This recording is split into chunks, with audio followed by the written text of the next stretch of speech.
Welcome to Makers International, a podcast of makers from around the world, talking with makers from around the world. Here's Jamie Page, Steve Twidell, Chris Cute, and now your host, Richard Morley. Hello. Good morning, good afternoon, good evening, good night, good times, whatever time it is, wherever you're listening. Joined me, as always, Mr. Chris Cute. How you doing? Mr. Being Very Quiet, Steve Twidell. Hello. Yeah. Our good friend, Jamie Page. Hello. And also, he's a little bit mad. He was very quiet to start with, but it wasn't really him because apparently he was kind of weird because he was here but not here. I'm not sure what was going on. It's Andy Birkey. Frank of our mom. Just like the video. Yeah. Hold on. Yeah, you know, when you were turned sideways, I thought you were Alfred Hitchcock. It looked like, yeah. I dressed up for you fellas today. I hope you appreciate this. We do. But I said this at the start, Andy. There's dressing up, and there's dressing up. Boom. Look at You this. know, we'll let the very public dashing. decide. I say, how dashing. He's very dapper today, if I do say myself. It looks like he's going to go and murder someone with his golf clubs. Again. You is looking well wicked with your diamonds, innit? Right, before this goes completely It already did, dude. things up, I'm just going to try and reel it back in. Reel it Seven back iron, in, because upside the head. like our normal sort of husbandry, housekeeping type stuff. Once I've done that, then I'm out here and you can do what you like. But let me get my bit right, and then it can all go to pot. Okay. Did someone say pot? Oh God. It's all Right, about so you. as Once always, again. Go ahead, Richard. As always, our shout outs, thank yous, etc. Go to Jim Dockrell, Billy Burt, and Turning Works. I actually thought there was a few more, but some people have been commenting twice, but that doesn't get you more than one shout out. However, if you are one of these three people over on SoundCloud, you are our top 3 listeners of the week. Yay! Right. Some podcasts do drum rolls and musical. We don't do that. And our only listeners. Yes, our 3 listeners of this week are. Thanks, man. Notice there's no numbers attached to these as well. SCGT, I guess that's like a play on Steve GC, or I don't know. Because I'm completely wrong. BR, I don't know either. And Matt Clough. So presumably that's 3 real people, but 2 of them are kind of not calling themselves real. And I don't know. But there you are. If you're one of those 3 people, other accounts. and here's Jamie's other 3 accounts. Actually, 2. One of them's mine. Presumably, there are 3 real people over on SoundCloud. So if you're one of those 3 real people, then thank you for being A real person, and B, one of our top listeners of the week. Ta-da!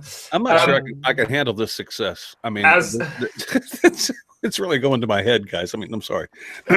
As always, this week's podcast is brought to you by our partners in crime, Yorkshire Grit, our good friend Chad over at Mancrafting, and Pam from Highland Boxes. If you want to find out more about our sponsors, then head on over to our website, which is www.makersinternationalpodcast.com/sponsors, and all the information from all those people, about all those people, should I say, is over on the website, because Jamie does all that stuff with Steve in the background, and I don't know, computer bug and all that sort of stuff.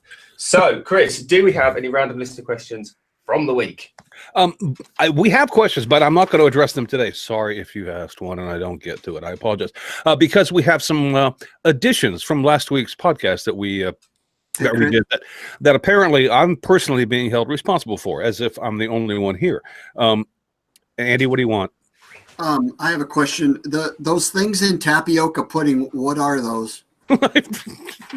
Tapioca. Oh. They're bits of pudding. I like pudding. I like pizza. But what's tapioca? I've never had that, but it sounds like mice balls. Anyway, I don't think I've ever had. I always remember as a kid people who had school dinner, because I wasn't one of the school dinners kids. I was always a packed lunch kind of kid. Right. Because Dad working shifts and two big brothers out working. Mum would do like a whole batch of. So I got the crusts and the scrape out the bottom of the jam jar and the last bit anyway, and always the crisps that the ready salted ones, that the flavors that they always go first to as they come down. Anyway. I never knew what tapioca. It was just like this word. I didn't actually know it was a pudding in school dinners for like years because we never had it at home.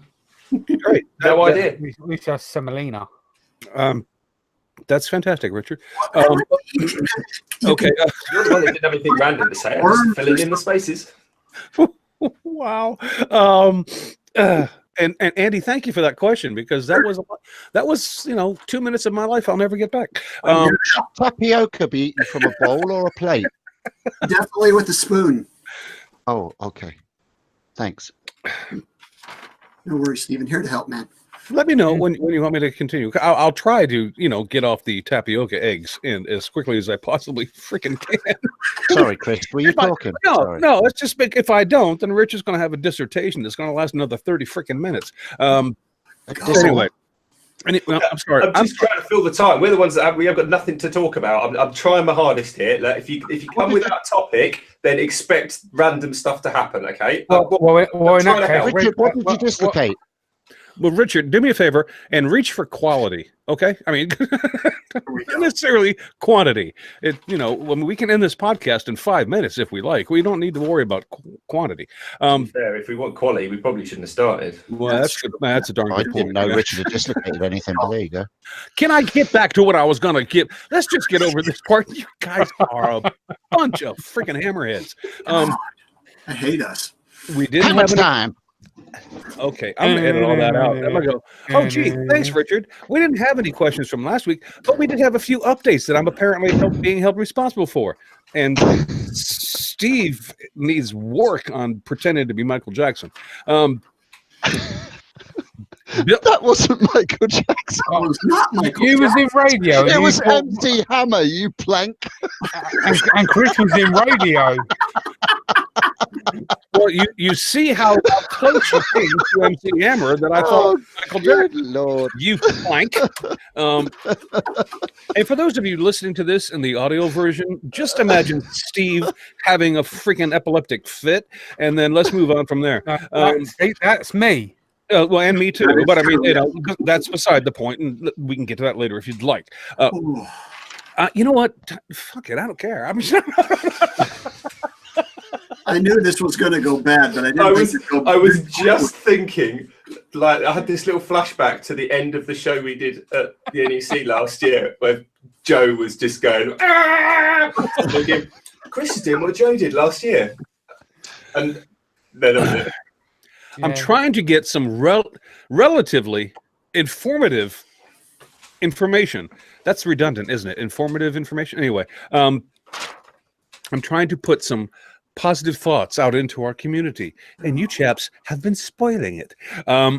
Chris, did we have a follow-up about from the show last week with some extra things? Funny, you should ask that, Richard. We did. In fact, we had a couple people get in touch with us that wanted to let us know that I personally missed something, and that you three are, and Andy, you're here, so 4 are not held responsible whatsoever for this, because it's apparently my fault.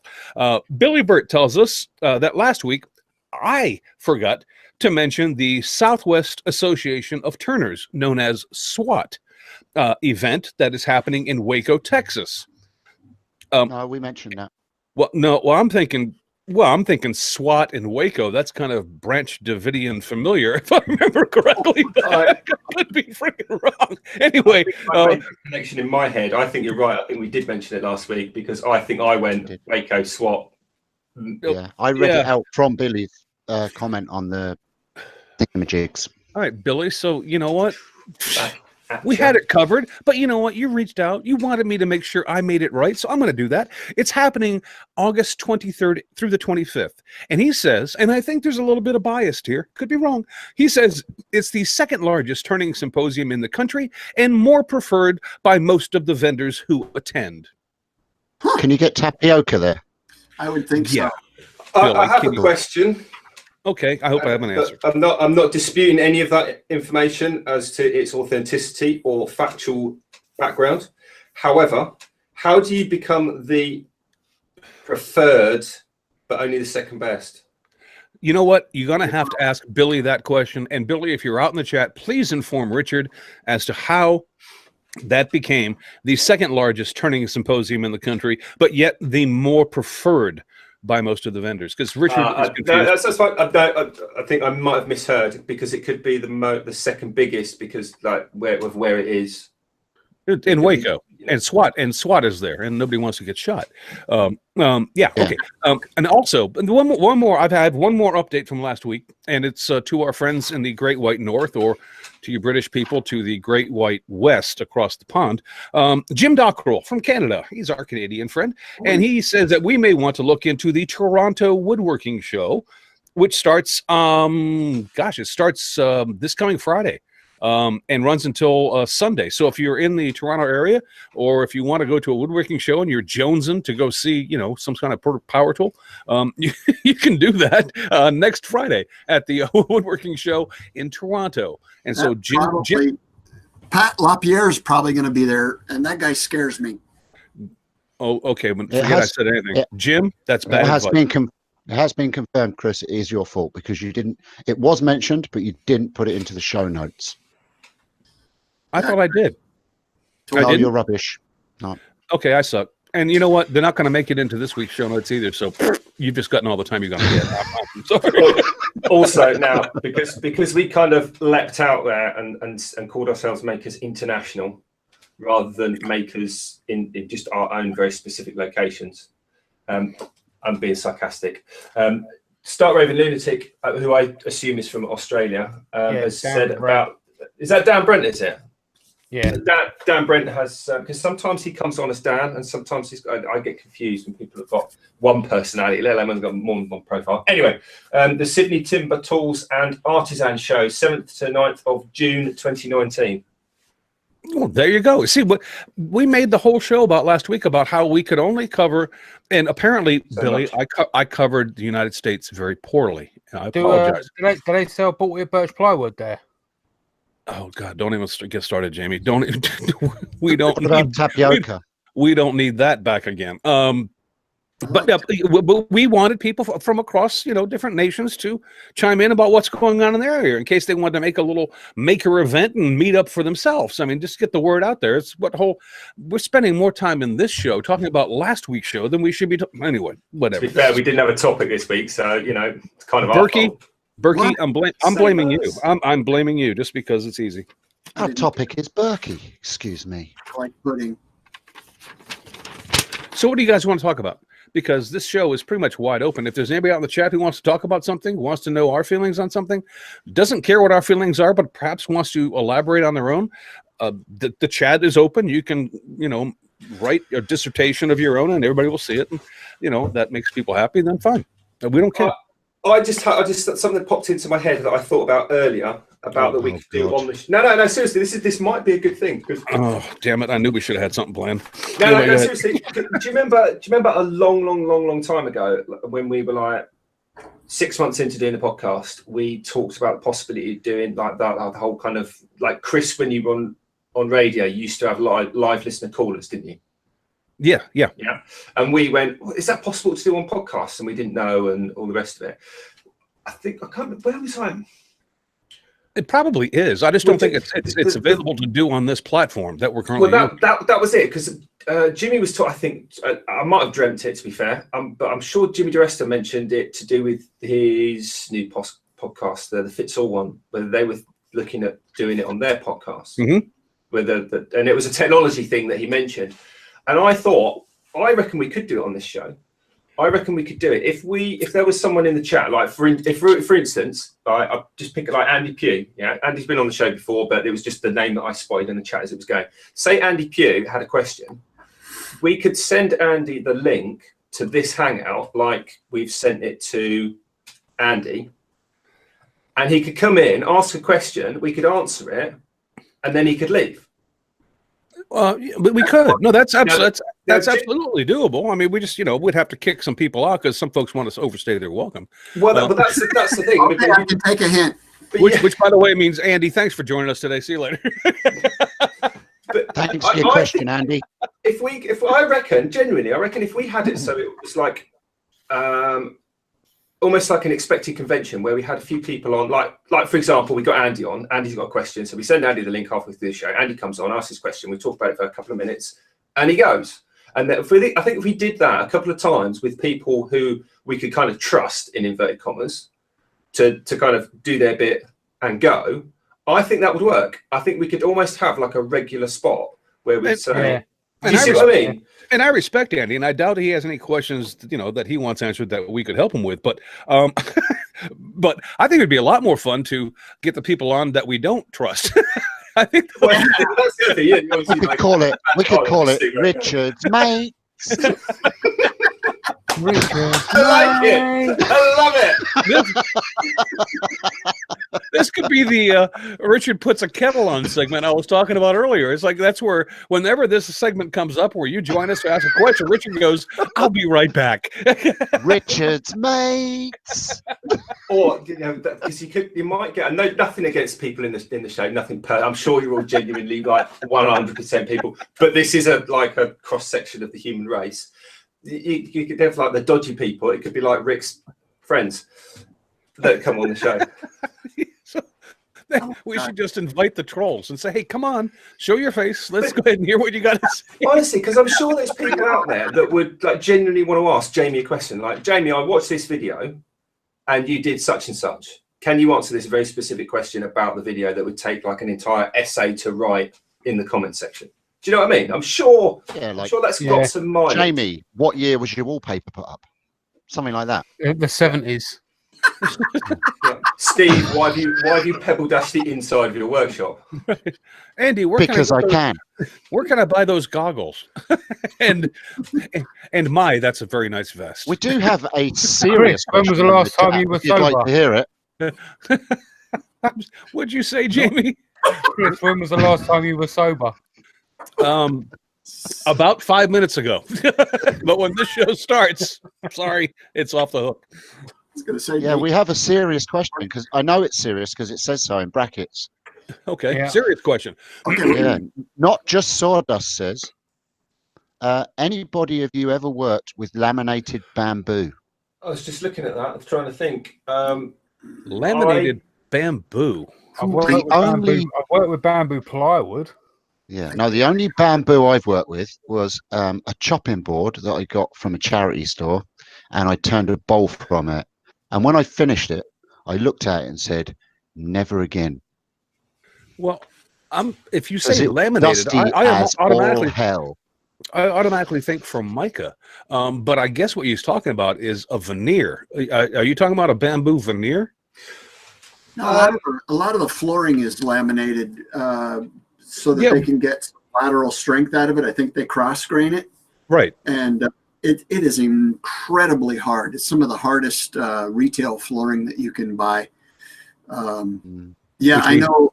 I've worked with it enough to know that I'm not a fan of. It's incredibly hard on saw blades, and boy, it's not fun to work with. Does it splinter, Andy? Because I mean, I know bamboo tends to splinter. Well, it has hard areas and soft areas. That's the thing. Well, the chopping board I did, because the way that it was structured, it was hard and soft areas, and it was just, it was horrible to turn anyway, and it was really harsh on the tools. Did you get it in like the stuff I had was it was put for CNCing, so they were like basically like chopping boards, really thin stuff. You get like little. What's the best way to laminate is probably the way to do it, but like little strips about maybe less than a quarter of an inch wide, all stacked together. Right.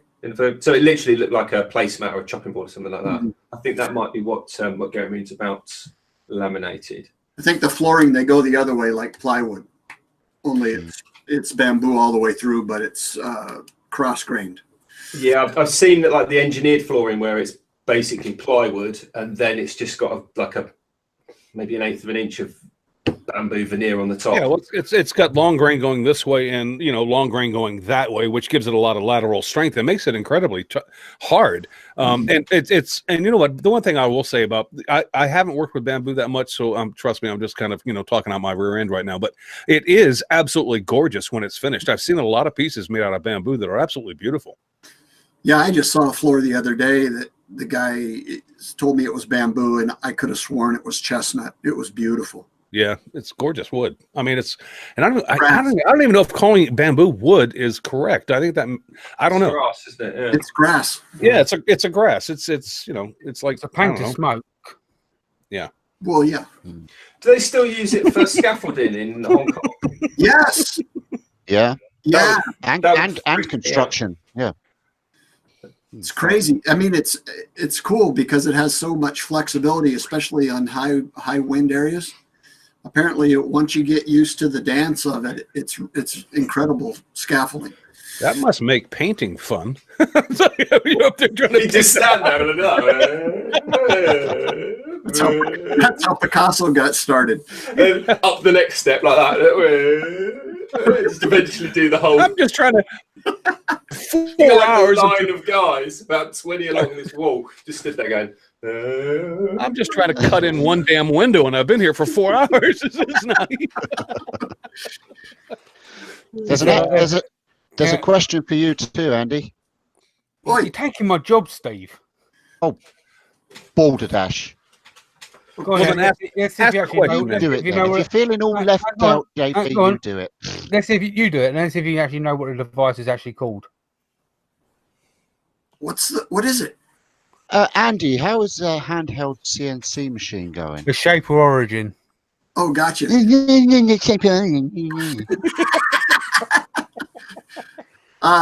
I've actually, just the way that work demands have been in the shop, I haven't been able to put my paws on it for about 6 weeks, but I've just got a job. I signed the contracts on Thursday, and it's going to kick into high gear. And I may be doing some live broadcasts. Just turn the camera on and let it roll in the shop, and then maybe answer questions or something once an hour. I think I'm going to give that a whirl just to see what happens. That would be awesome. And Richard, that's a machine I would assume that you're probably pretty interested in. Yeah, it's not out in this neck of the woods yet. I keep pestering them to find out when, and they seem to be very cagey, and I suspect it's because of the spindle. Because obviously over in the States you're all on 110, which presumably is a fairly easy transition to go from your plugs to the European plugs, because they're all on 110 as well. But because we're all on 240 as standard, it basically makes for a separate machine. So I think they're being a little bit cagey about when. I'm not certain though, because that's over here anyway. It's a Festool spindle, which I would imagine has probably been adapted from 240 in the first place. Well, probably not actually, because it's 110 in Germany, isn't it? But there's a lot of things that we have in the UK that you don't have for ages in the US from Festool, and vice versa. They're almost two completely separate markets. Oh, gotcha. Okay. So it's not quite as straightforward as we're a company doing this much and then we do it in that country. In that country, there's sort of things available. It's bizarre, but yeah. Anyway, that said, they seem to be a little bit unsure or unwilling to say. I guess it will one day, but Andy, yes, Chris. Soko Mo wants to know if you can CNC him a bamboo quilt. No. Upside down. Upside down. I can do it upside down. That's actually the most fun. and my friend, I know I didn't ask your direct question, but I just thought that was funnier.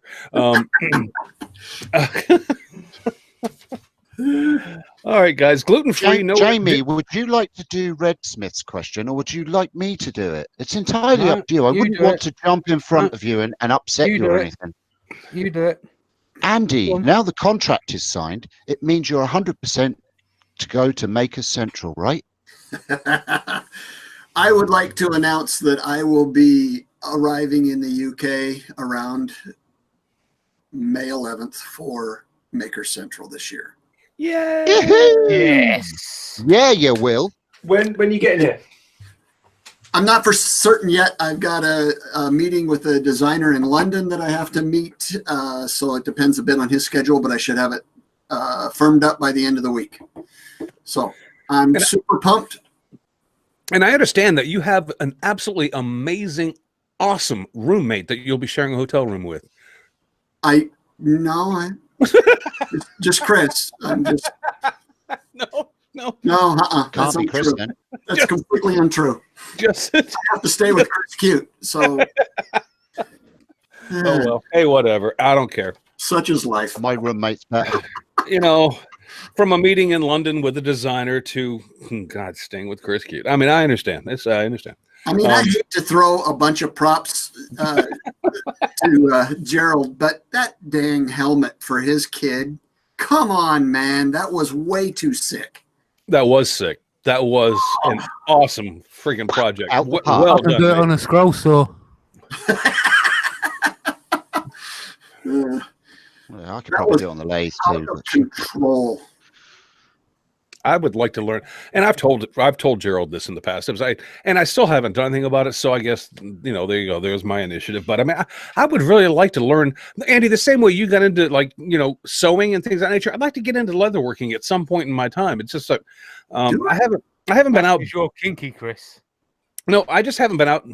Jamie, I'm gonna ignore that. I just haven't been in my shop because it's been so darn cold. So I haven't kind of had the maker mentality as of late. It's just one of those times where I guess to the ball gag video then. Well, that's a question I should ask for you guys, and I'm going to attempt to do this in a semi-serious. Steve, I'm ignoring you too.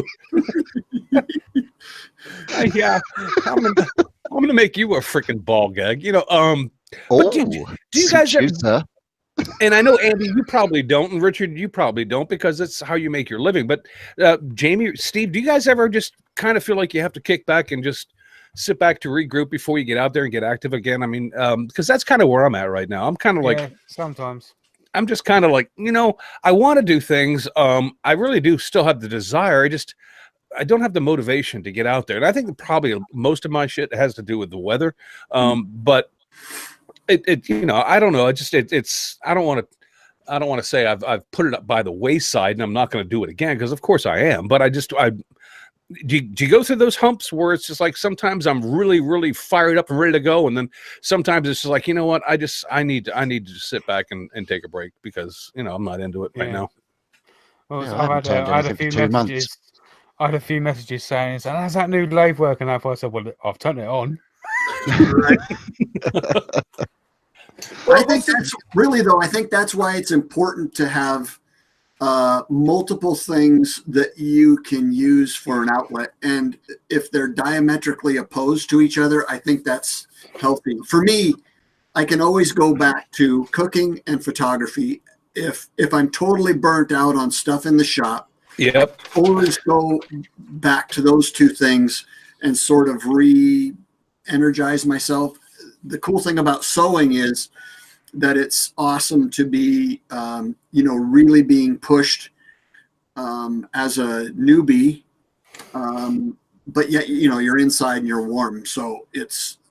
No, and that's funny you mentioned that, Andy, because I've only put out, I think, 2 videos so far this year. What is this, like February? What? I mean, but I have been in my kitchen cooking like a mofo, because that kind of helps scratch the itch, if you know what I mean, a lot.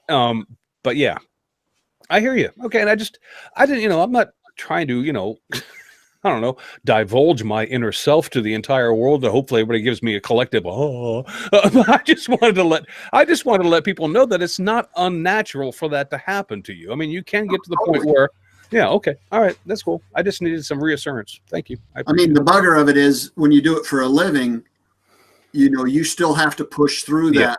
Yeah. But when I'm in those headspaces, man, as soon as I make my billing for the day, everything's dropped and I'm done. Right. But again, like I say, I think it's important to have stuff, even small stuff, that you can kind of go sideways and pick up, a new set of tools, as it were. Because I when I was working in in the broadcast industry, and I would come home. My shop was, I mean, Mike Laffey has talked about this on the Maybe I Said Too Much Klingspor podcast before, and it's but he's mentioned it several times. It becomes this temple, and it was very much that way for me at that time too, because I would come home and that was my de-stressor. You know, I would spend my time in my shop building my son a bed, or my wife something that she wanted, or Bob, and it was just kind of my way to get my headspace, you know, clear, and not think about the BS of the everyday 9-to-5er, which was actually, well, never mind. But today I don't have that 9-to-5er anymore because I've retired. I'm done, but I still want to get out there in my shop. But all of a sudden it's like, it's become like almost an obligation. And so it's turning into kind of a job that I don't want it to be turned into. I'm just like, I'll sit there and I'll go, oh, I should probably put out a video this week. And then I'm trying to work through, you know, okay, well, what can I do that's going to be A, interesting, B, maybe helpful to somebody, and then C, what can, you know, I can have fun at. And I'm just at that point in time where I'm going, you know what, nothing fits those categories right now. I mean, I can hit A or B or C, but not all three right now. And so I'm just not out there. I think that's the part where you get selfish. I think so. You need to do, and if it's turning into a pain in your butt, then why push that? Yeah, I mean, I sat in the lounge there the other day, and I said, no, I haven't made anything for 2 freaking months. And my wife turned around and said, did that shed grow out of the garden? Exactly. But the thing is, I got so engrossed in building that. I didn't do any videoing. I took the occasional photograph and that, but I got so engrossed in it that it didn't seem like I was making or building something, if you know. A really strange thing to say, but it was just something I needed. I had an end goal, and I just powered in and got it done. And I still didn't have the satisfaction of standing behind the lathe and turning something or making something. It's really strange. So Richard, how do you deal with it working for it? I make stuff for people just like you do, and I now take on only jobs that I either think are going to be fun, or a bit of a challenge, or for a kind of a long-term customer. And when I'm cracking on, when I'm at Cats, I'm cracking on out in the conservatory or doing whatever, and it's for fun, that's enjoyable. That's like my hobby, playtime side. So for me, it's easy to differentiate the two. But there's so many things. I mean, it's weird because I tend to do mostly woodworking for people. Yeah. But when I come back out of that, it's not woodworking. It's kind of anything to do with making. So like turning, for example, is like the classic. It's still woodworking, but it's kind of for fun. But lately, I mean, I'm all over the place at the moment, and it's going to be. I hate to be that sickening person that's on Instagram going, "Oh man, killing it! Yeah, everything's going great." But literally, without it, I just got an anvil and handled a hammer, and I forged some nails with a blowtorch the other day. So I'm now thinking about making a small forge. I spent a day of the weekend with Kat and a friend who's a leather worker, and he showed us a load of leatherworking stuff. So it's gone from forging to leatherworking, and actually it was the other way around because a lot of the tools can be forged. So it's like, well, no point buying them from like Tandy or wherever. I can make them. Right. So I can heat up a bit of metal, and I can hammer a tool for leatherworking and put a handle on it on the lathe. So there's like 3 different types of making to all come out of one making, and it's just literally it's all over the place at the moment and then 3D printing and designing things to go on things to help make things out of something is just like. And you've been doing your new series as well. My new series. Yeah, your domestic bliss with Fizz and Noodle. Oh yeah, it'll be fine, right? It'll be fine as long as she doesn't pull that cable.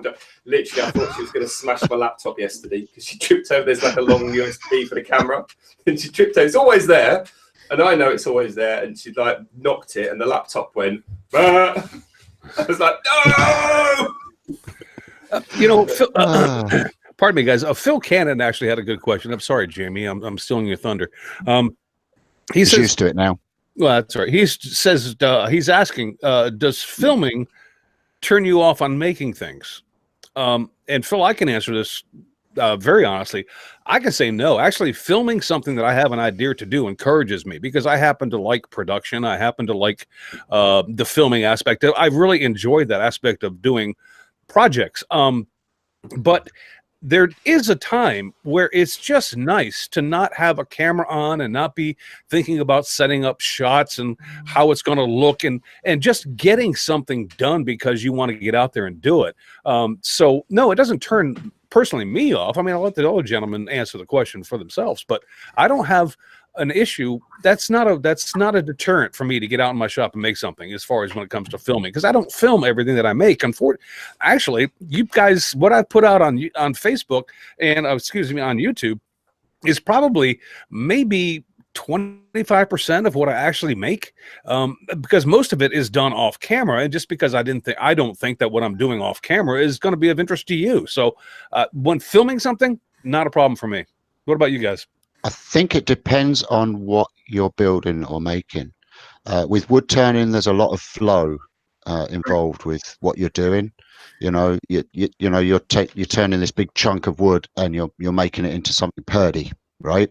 So to keep having to change camera angles and move, you lose that flow and that momentum of making something. And that's kind of the side of it I don't enjoy, is that you can't just get in, turn something, get into it, listen to a bit of music in the background and really enjoy what you're doing.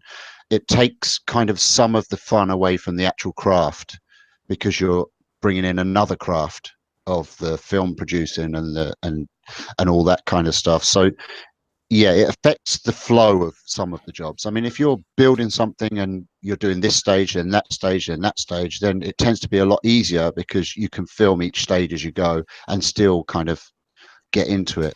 But with wood turning, it really messes up the flow of doing something. Yeah, I'm in the same boat. And the more complex something is, I've got to drop into a different headspace. Yeah. One that's a nearly meditative level. It's, and even, you know, I turn off notifications on my phone and just go into Weirdsville. And then I can, because a lot of that stuff, especially like Gothic furniture and stuff, you've got to think 4 or 5 levels in before you can build your way out of where your head was. And there's no way I'm going to be able to film that kind of stuff. No, that makes total sense. That's kind of why I'm thinking of doing just live stream in the corner of the shop. And I don't know if it'll be interesting or not, but for me, that would be the only way that I could get people into the shop and looking what I'm doing. Because if I'm worried about making a film at the same time, it's not going to happen. Yeah. No, and for what you do, that's totally understandable. I mean, and you know what? I think the live streams would be really popular, Andy. So whenever you want to get to them, I mean, I'll watch. Jamie, Richard, what about you? I mean, do you guys struggle with that, or yay or nay? Or I mean, for me, sometimes I've gone out to the workshop with very much full intentions of filming a video, and all of a sudden I've decided what I'm going to make, pulled the blanks out, even got to the point where I've set the camera up, and I thought, you know what? I can't be asked to make a video. I'll just fancy turning or fancy doing some scrolling and just not bothered recording anything. Right. You know, and other times I've gone out and just, I'm going to go out and record. Everything's set up and I've gone ahead and made a video. And sometimes I put out 4 videos in 4 days, you know. Mm-hmm.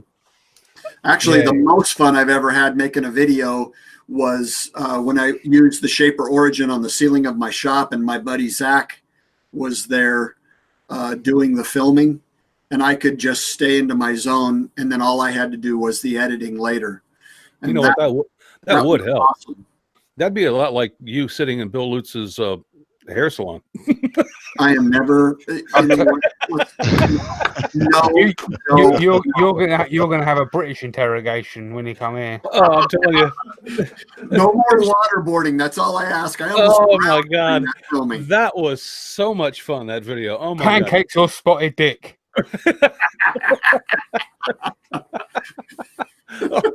Take the pancakes, Andy. Trust me on this one. Nothing wrong with a bit of spotted dick, I tell you. Oh God. Plenty of custard. That's what she said. Anyway, Richard, what about you, man? I mean, because I don't want to elaborate too much on my own personal feelings here, but honestly, when I go out to make a video, I have a clear plan in my head that goes from point A to point maybe M, and then from N to Z, we'll just see what happens. I mean, but I always have a clear understanding of what I'm about ready to go do and how I'm going to do it. Does that deter you from working? I know it doesn't deter you from making a living, but when you're doing it for something for YouTube, does it kind of deter you from wanting to get out there and shoot a video? Yes and no. If I don't feel like making something, obviously I won't video it. If I don't feel like videoing it, then I might video it anyway and then see where it goes in the edit. But that usually affects the edit because my mindset when I'm filming has to be, I found, more suitable. And I've actually, it's kind of a weird one because I don't really have a style of video. I don't think, but I've noticed I go through little phases with my videos. Like I'll go through like the standing in front of the table saw and right guys, right, today we're going to do this and da da da, and then I'll just be like, do you know what? I can't be bothered to do all that. So I'm just going to go and make stuff, and I'm going to like point the camera at certain bits of it. But then when it comes to the edit, I'll be like, oh, I should have done this. Oh, I should have. But I can't be bothered to go and kind of reshoot and fake things. So it all depends on my head. I hope I'm answering the question. Right. Sometimes I'll go out and I'll just what Andy was saying about just pointing the camera and letting it roll and doing a live stream. Having done pretty much just live streaming since about October last year on my channel, it does make it a lot easier because you haven't got to do the edit. It takes it a lot less time consuming, and you can literally just get into the making and then just chat with people that are hanging out with you. But I'm always conscious of the fact that it can be quite boring just sitting watching somebody do something. So you need a bit of a group of people watching in the chat, I think, to make it worthwhile for people to watch, because they can't chat with you because your head's in the make and not in the talking to the. Do you see what I mean? They kind of have their own dialogue going on, right? Yeah, exactly what's happening now. Actually, there's like conversations about Caroline and with Red and people talking about getting married and things, and I can't keep up with that because I'm talking to you guys. Right. But the chat's just kind of going on.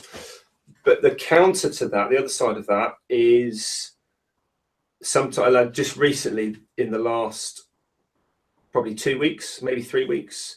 I've been doing a lot more of I don't know what's kind of style you call it, but do you know when you get like I'm trying to think of the film, I can't, but there's like very short, sharp jump cuts, like the guy's coming over from America. So it's like on the phone, I'm coming to see you. And then it's like a suitcase closes and then the taxi screech at the airport and the plane takes off and then he goes out and they're there face to face. You know, that sort of thing? Right.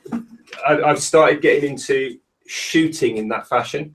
So like I did a pen turning video where it was literally like drill the blank, glue the tube, and it's like 2 seconds of each doing one and then a bit of turning and then it's done.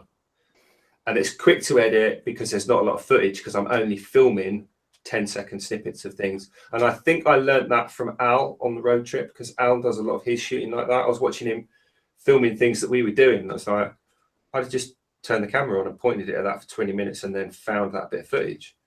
And he just was like, I don't need. Right. Well, I mean, I remember Izzy saying once that the further he gets into YouTube stuff, the less footage he shoots. Mm-hmm. And he also told me that his average edit takes about no more than 45 minutes. So, you know, it's just quick. And actually, when you are at that point, at that stage, and you're making things all the time, you're quick at making things, you have got a brain full of things you want to make, and the edit doesn't take that long. You pretty much should be able to put 3-4 videos out a week constantly. You know, if I had somebody with a camera and somebody with computer editing, I reckon I could probably put out at least a video a day consistently 90% of the time. No, yeah, you know what? And you're absolutely right. But when you're a one-man show, you know, I don't want to get into this topic too much because it was just a question I had, because that's kind of the area and the point that I'm at right now, is that I want to be doing things. I don't have a clear idea of what exactly I want to do, because honestly, I don't have clients, Andy, Richard. I don't have people demanding things of me. So I do in my shop, whatever is my whim. I just haven't had that whim to do something in a while. But, you know, but I always come back to asking myself when I get into this kind of funk, because it's happened before and I've worked my way through it, as you mentioned, Andy. But I've always asked, what can I do? If I can't do something for myself, then what kind of video can I do and put out there that might help someone else? You know, some sort of knowledge that maybe I have accumulated, that maybe BS, may not be, that I can throw out there that people might look at that and go, I never thought of it, you know, or, hey, that's cool. Because honestly, the majority of people who watch, you know, videos I put out on my channel, and besides our good friends in the chat, the people who are listening to this, I mean, a lot of them are people, guys that are just out in their garage trying to get something done. They're interested in the hobby, but they're not interested in becoming a business. They just want to, you know, tips and tricks kind of thing, kind of help them out. I've got a tip. I've got a tip for somebody who doesn't want to spend ages doing videos, and they don't want to spend ages doing editing and distracting from the making. Bin your DSLR, get rid of it, throw the Rode mic in the bin, chuck your GoPro over the fence, use your mobile phone. Use your mobile phone and put the footage on a computer with a half decent editing. I haven't got my big camera out for months. I've done everything on my phone because it's a better camera. It's good quality. It's there. It doesn't take up loads of space. The sound's good.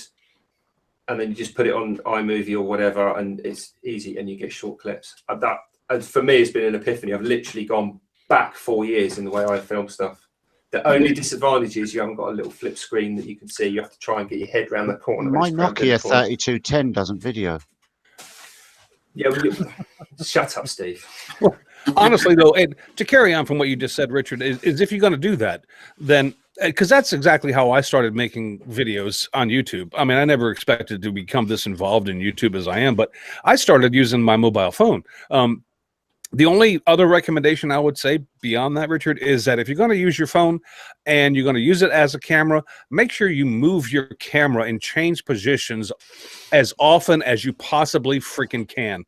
Because watching a static camera and the same angle for any length of period of time to a viewer, if you honestly want to entertain people with what you're doing, is very boring. So move the camera as often as you possibly can. I think Jimmy DeResta even told me once, he says, if my camera's in the same position for 15 seconds, it's too long. I need to move it. So, I mean, move your camera. I mean, just it makes it interesting to watch. I've noticed myself doing this as well. And I've been trying to do on my live stream today. I was actually trying to shoot for a video that I'm working on for that oak stained thing.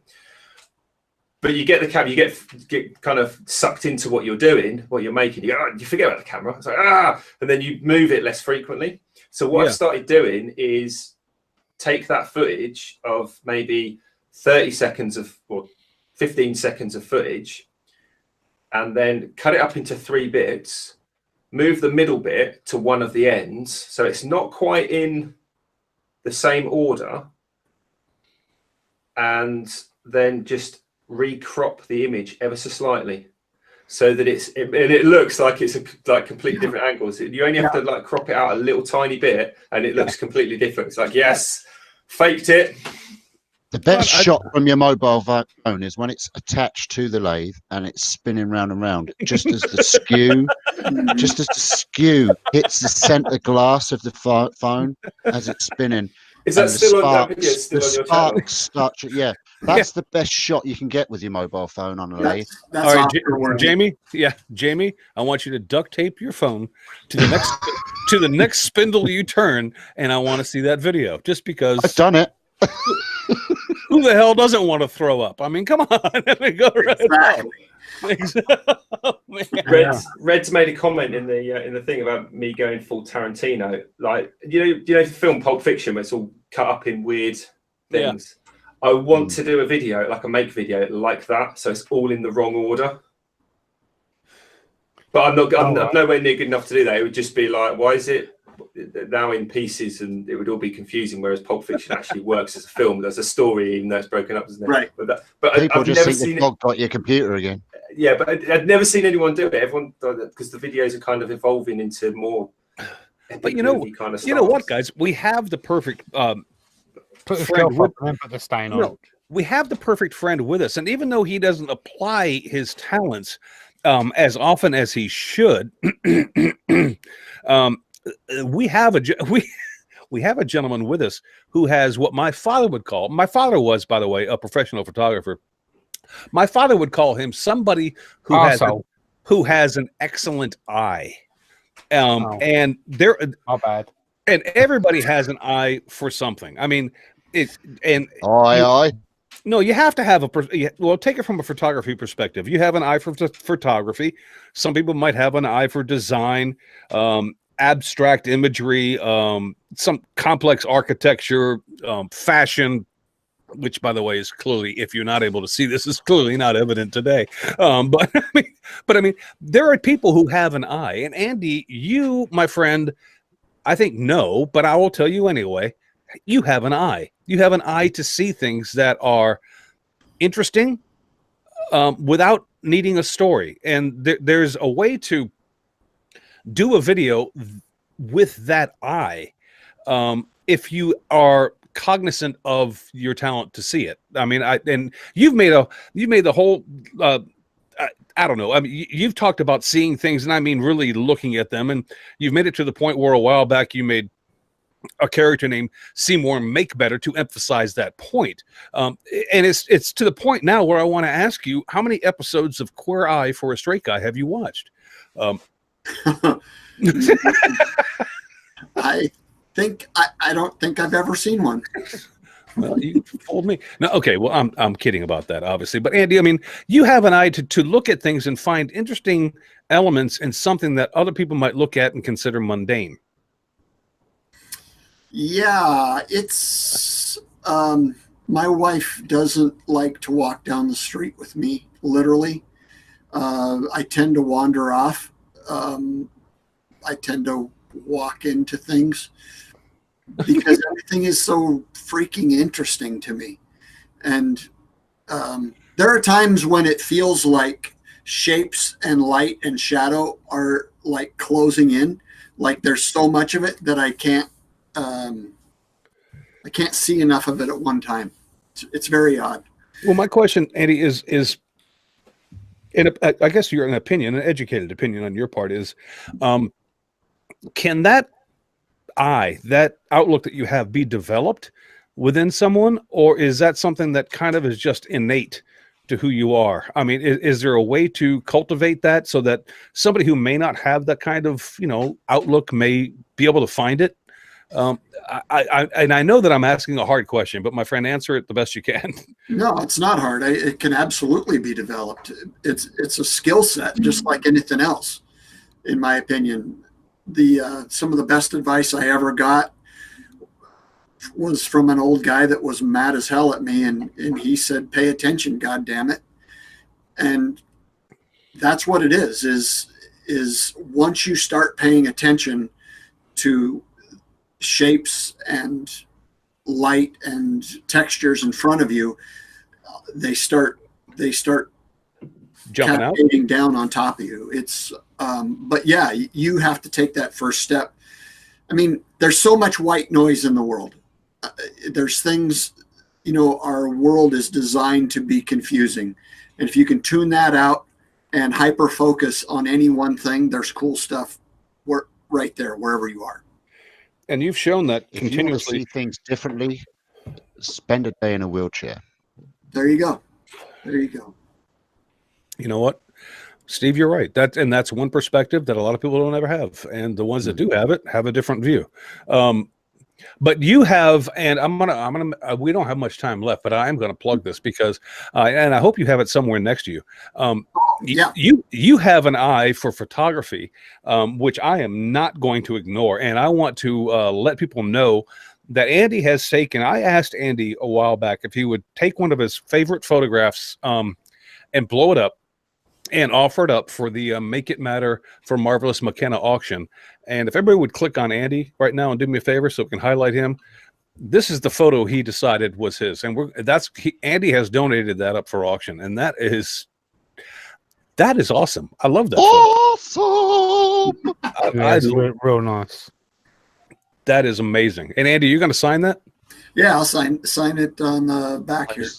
I especially love the blackbird just above the tree. Oh no, that's a smudge. Sorry. That's a speck on your computer. Oh wait. That's better. But Andy is donating that to the auction. And Andy, you are the man for doing that, because that's a fantastic photograph. You know what I like about that photograph, Andy, is it's intriguing. It's barren, but yet it's not. It really depends on the viewer, and as you look at it, what you perceive. It depends how you want to look at that as to what you get out of it, and that is just that's art. Andy? This one was kind of a cool one, and I thought it significant for the auction because when I took this picture, what I was thinking in the moment was the loneliness of this scene. Mm-hmm. But as I put it out, one of the common comments that I got was, at least they have each other. They're friends. Yeah. So I renamed this Friends.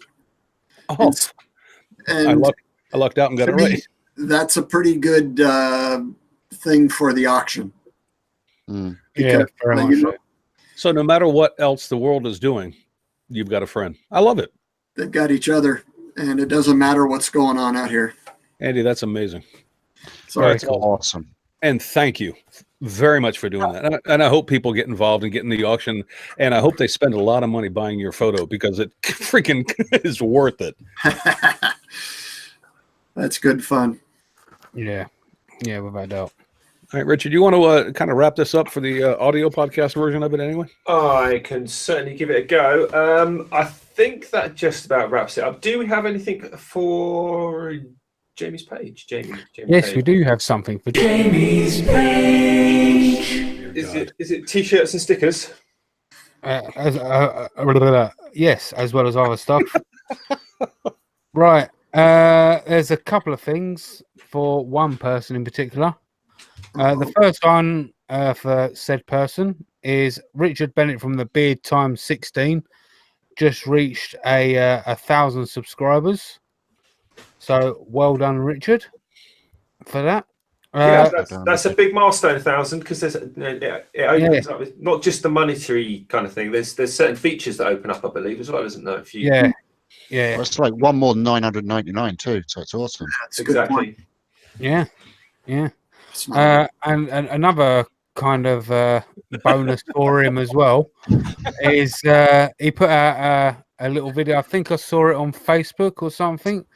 He got cracked in the face with a bowl, and so he got a free bit of sense knocked into him. Who's this? Richard Bennett from the Beard Time 16. Luckily, he was wearing his face shield, so he's also a bit of an inspiration as well. Was the wood okay at the end of it? It was actually, I think it was actually resin as well, but the resin well, that doesn't matter then. The resin was real sharp. It was actually like a mixture of resin and twigs. Well, that's it. You've got to get smacked in the face before Jamie's going to say you're an inspiration. Yeah, there you go. That's the most inspirational person on YouTube, I think. The amount of incidents he's had.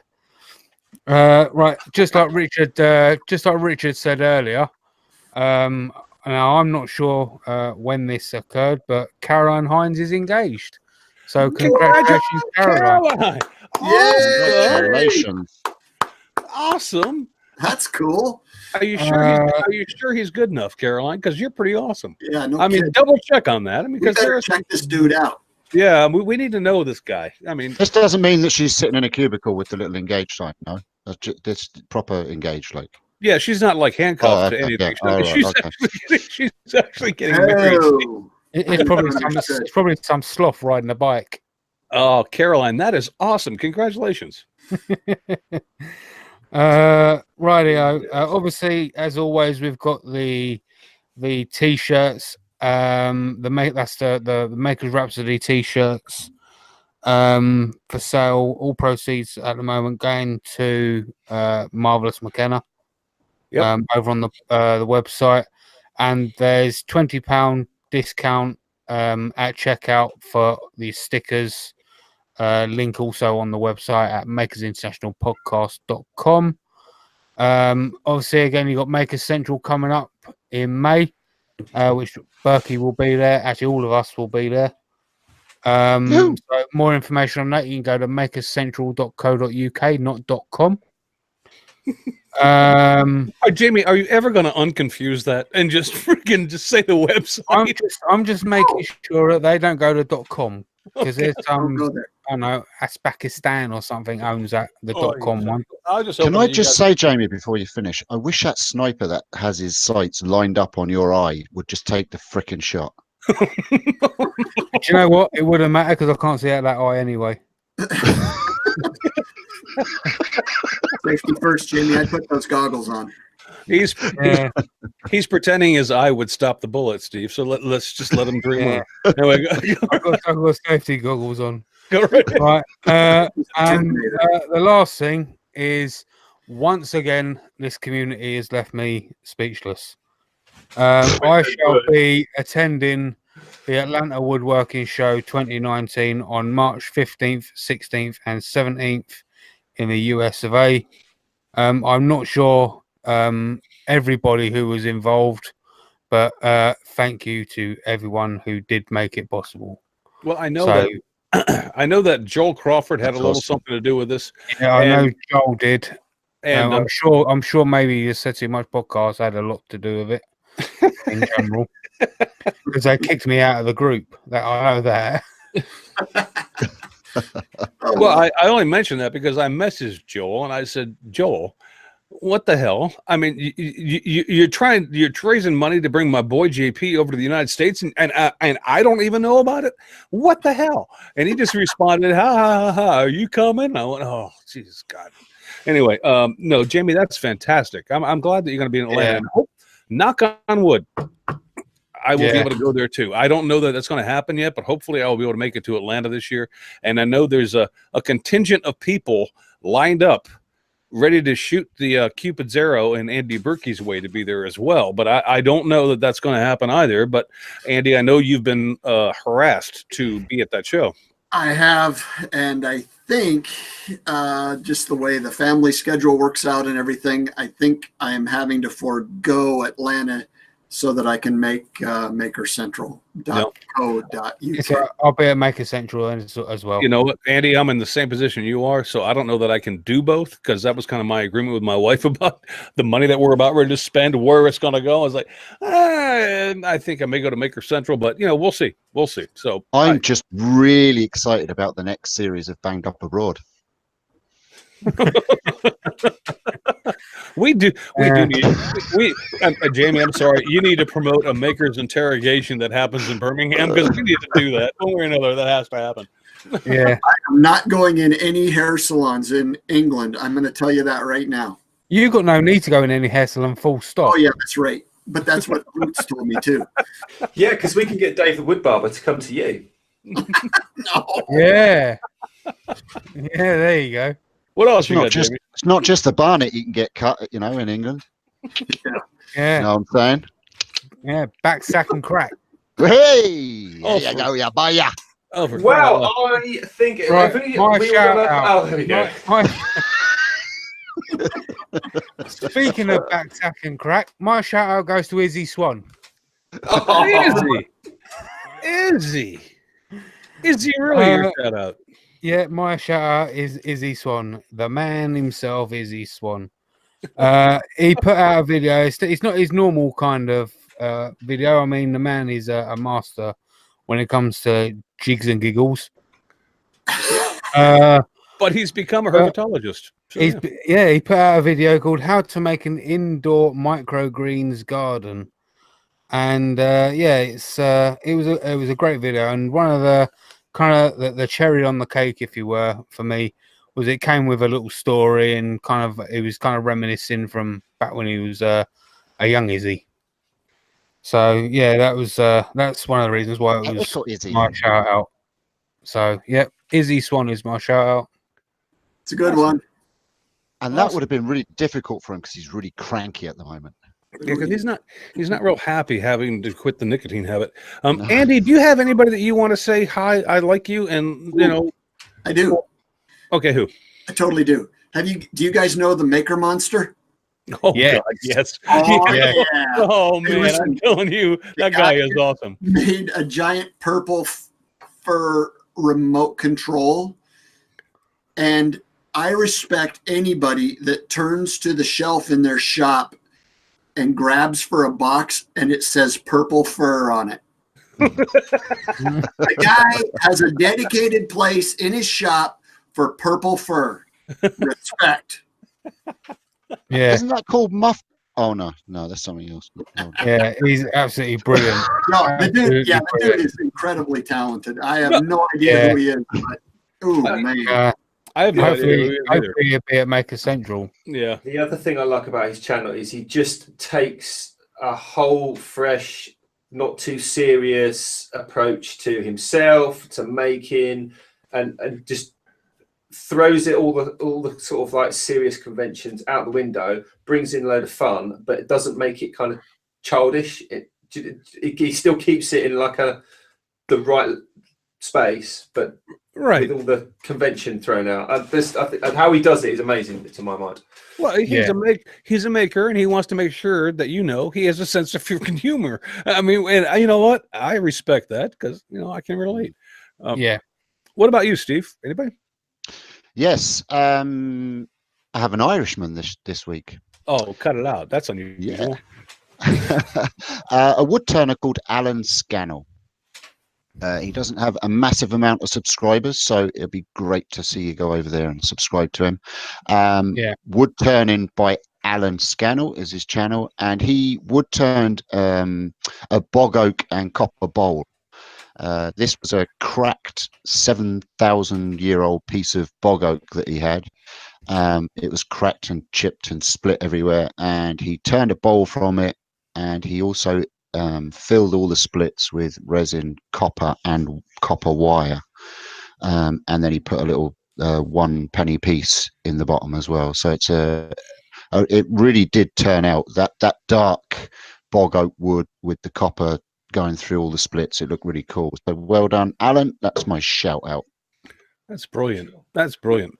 We've lost Andy. Yeah, he throws up. He'll be back. It's because I mentioned the Irish. Sorry. He legged it. He said, "I'm out of here." Irish.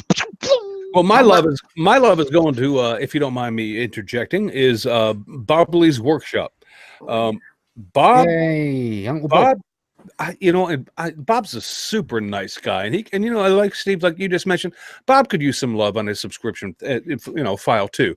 But Bob made himself a really nice deck chair, and it's not exactly the build, because Bob, it was outstanding. You did a fantastic job on the build. But I was just thinking to myself, you know what? That's a project in the middle of winter. That makes a lot of sense, because you know what? I could make it in the middle of winter and I'd be ready to use it in spring, because it would be done and it would be ready to go. So Bob, hats off to you, man. Nice job on the deck chair. If you haven't seen the video, the links for all these shout outs are going to be in the description on Wednesday when this comes out. So have a look. And that's my love. Bob, you've got it, buddy. Great stuff. Well, yeah, that's good. I'm going to give Neil over at Pask Makes a shout out. I think I've shouted him out before. I really like his channel. He, for me, is like probably one of my top 5 favorite channels on YouTube. And it actually this shout out came out from a different video that his latest video. He makes a simple hand router plane.